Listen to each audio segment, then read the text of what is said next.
नमस्कार, मैं शिल्पा शर्मा। ये है हिमाचल 365 और आप देख रहे हैं हिलक्वेस्ट न्यूज। तो चलिए शुरू करते हैं आज के मुख्य समाचार। हिमाचल में फिर होगा जनमंच। 12 सितंबर को 12 विभिन्न जगहों पर किया जाएगा आयोजन। बीबीएन टेम्पल ट्रस्ट के 13 कर्मचारी बदले। सोने चांदी के रिकॉर्ड में गड़बड़ी का मामला उजागर होने पर ट्रांसफर। मानतलाई के पवित्र दर्शनों को भक्त रवाना। 20 बांधों पर 13,580 फुट पर स्थित झील में लगाएंगे आस्था की डुबकी। 24 घंटे में तोड़ दिया सेल्फी पॉइंट। हमीरपुर के लोगों को रास नहीं आई सुंदरता, अंधेरे में तोड़फोड़। सेंट्रल यूनिवर्सिटी के लिए नारेबाजी। संघर्ष मोर्चा गुस्साए, कहा सीयू पर लेटल तीफी बर्दाश्त नहीं। कोर्ट में घसीटे 289 डिफॉल्टर। लोक अदालत पहुंचा मुफ्त पानी गटकने का मसला। विभाग की कार्रवाई। अब खबरें विस्तार से। हिमाचल में फिर होगा जनमंच। 12 सितंबर को 12 विभिन्न जगहों पर किया जाएगा आयोजन, जिनको पूरे कोविड प्रोटोकॉल के तहत किया जाएगा। इसे लेकर सरकार ने मंत्रियों की भी ड्यूटियां तय कर दी हैं। यह सरकार का 23वां जनमंच कार्यक्रम होगा। इसका शेड्यूल जारी कर दिया गया है। इस शेड्यूल के अनुसार जल शक्ति मंत्री महेंद्र सिंह आनी में लोगों की समस्याओं को सुनेंगे। शहरी विकास मंत्री सुरेश भारद्वाज जुब्बल कोटखाई, सामाजिक न्याय एवं अधिकारिता मंत्री करसोग, सूचना प्रौद्योगिकी मंत्री डॉक्टर रामलाल मार्कंडे काजा में, पंचायती राज मंत्री बीरेंद्र कंवर नौदौन में, उद्योग मंत्री बिक्रम सिंह ठाकुर दून में, शिक्षा मंत्री गोविंद सिंह ठाकुर झंडूता में, स्वास्थ्य मंत्री डॉक्टर राजीव सैंजल पच्छाद में, ऊर्जा मंत्री सुखराम चौधरी गगरेट में, वन मंत्री राकेश पठानिया जयसिंहपुर में, खाद्य आपूर्ति मंत्री निचार में और विधानसभा उपाध्यक्ष हंसराज तीसा में जनमंच कार्यक्रम की अध्यक्षता करेंगे, जहां पर लोगों की समस्याओं को सुनकर उनका निपटारा किया जाएगा। कोरोना संकट के बीच सरकार ने 2 बार जनमंच कार्यक्रम पर रोक लगा दी थी। इस साल अप्रैल में मामले बढ़ने के बाद इस आयोजन को रोक दिया गया था। अब दोबारा से सरकार अपने इस महत्वपूर्ण कार्यक्रम को शुरू कर लोगों की समस्याओं का उनके घर द्वार पर निपटारा करने के लिए इस कार्यक्रम का आयोजन करने जा रही है, जिसकी अधिसूचना जारी कर दी गई है। बीबीएन टेम्पल ट्रस्ट के 13 कर्मचारी बदले। सोने चांदी के रिकॉर्ड में गड़बड़ी का मामला उजागर होने पर ट्रांसफर। हाल ही में बाबा बालकनाथ मंदिर न्यास बीबीएन टेम्पल ट्रस्ट में सोने चांदी के रिकॉर्ड में गड़बड़ी का मामला सामने आने के बाद ट्रस्ट के 13 मुलाजिमों को यहां से वहां ट्रांसफर कर दिया गया है, जिसमें एक सीनियर असिस्टेंट, 5 जूनियर असिस्टेंट और 7 क्लर्क शामिल हैं। इसमें टेम्पल ट्रस्ट के अलावा ट्रस्ट के शिक्षण संस्थानों के कर्मचारी भी बदले गए हैं। बीबीएन टेम्पल ट्रस्ट के चेयरमैन और एसडीएम बड़सर की ओर से जारी आदेशों के अनुसार बीबीएन संस्कृत कॉलेज चकमोह में तैनात सीनियर असिस्टेंट सुरेश सिंह को BBN degree college Chakmoh transfer किया गया है।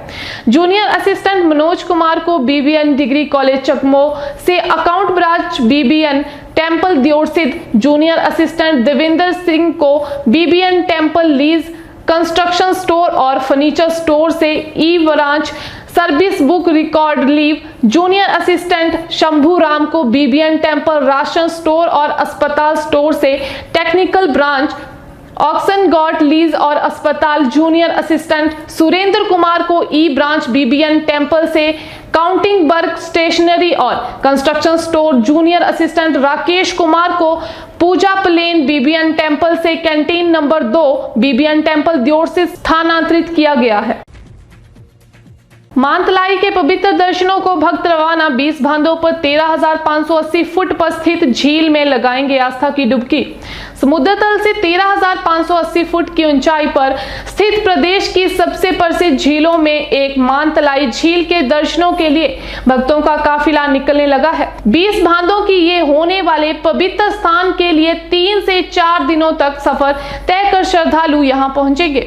हालांकि मौसम विभाग ने 5 सितंबर तक मौसम के खराब रहने की आशंका भी जताई है और ऐसा हुआ तो इन श्रद्धालुओं को अपनी योजना भी बदलनी पड़ सकती है। कुल्लू जिला की पार्वती नदी का उद्गम स्थल मानी जाने वाली इस पवित्र झील के दर्शनों के लिए धार्मिक एवं साहसिक सैलानियों ने मणिकर्ण से लेकर खीर गंगा तक के विभिन्न पड़ावों पर अपना डेरा जमाना आरंभ कर दिया है।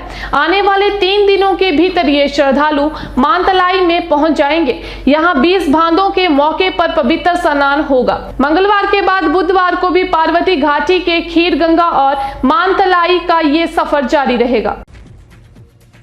24 घंटे में तोड़ दिया सेल्फी पॉइंट, हमीरपुर के लोगों को रास नहीं आई सुंदरता, अंधेरे में तोड़फोड़। किसी भी जगह की उपेक्षा के लिए हर बार सरकारें ही जिम्मेदार नहीं होती, कई बार वहां के लोगों की संकीर्ण मानसिकता भी इसकी बड़ी वजह होती है। हमीरपुर के राजनीतिक दलों सहित आम जनता को भी करीब 4 साल से ये शिकायत है कि जिला के लिए सरकार ने कुछ नया नहीं किया, लेकिन चिल्ड्रन पार्क के पास 2 दिन पहले लगाए गए सेल्फी पॉइंट में हुई तोड़फोड़ सवाल खड़ा कर रही है कि क्या हमीरपुर किसी नए पन्ने के लिए डिजर्व करता है।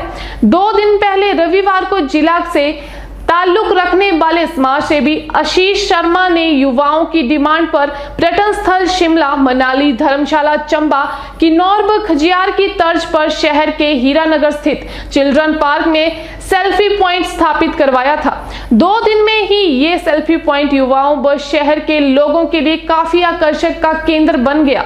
युवाओं से लेकर सभी बच्चे और बड़े सेल्फी पॉइंट पर फोटो खिंचवाकर सोशल मीडिया में डालते नजर आ रहे थे, लेकिन सबके लिए बड़ी शर्मिंदगी की बात है कि रविवार को करीब 80,000 रुपए से निर्मित किए गए इस सेल्फी पॉइंट के साथ सोमवार रात को करीब 24 घंटे के भीतर ही संकीर्ण मानसिकता से भरे कुछ लोगों ने तोड़फोड़ कर दी है। इस खूबसूरत सेल्फी पॉइंट की एक तरफ अंकित समाज सेवी आशीष शर्मा के नाम की पट्टिका को किसी ने तोड़ दिया। उधर इस बारे में जब समाज सेवी आशीष शर्मा से संपर्क किया गया तो उन्होंने केवल इतना कहा कि मैंने तो युवाओं के अनुरोध पर सेल्फी पॉइंट बनाया था, अब लोगों की मानसिकता को कैसे और कौन बदले।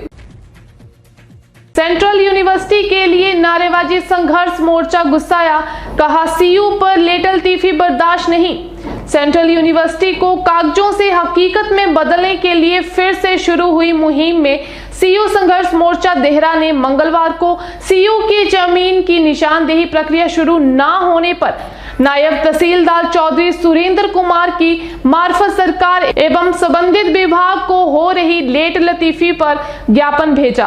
पूर्व एचपीएमसी निर्देशक विवेक पठानिया, मोर्चा अध्यक्ष करनैल पटियाल, उपाध्यक्ष केबल वालिया एवं दर्जनों लोगों ने मिनी सचिवालय के बाहर से लेकर एंट्री गेट तक रोष प्रकट करते हुए खूब नारेबाजी की। ज्ञापन के माध्यम से संघर्ष मोर्चा की कोर कमेटी ने सीयू की जमीन की निशानदेही प्रक्रिया जल्द पूरी करवाने की मांग की तथा कार्रवाई शुरू न होने पर संघर्ष का रास्ता भी अपनाने की बात की।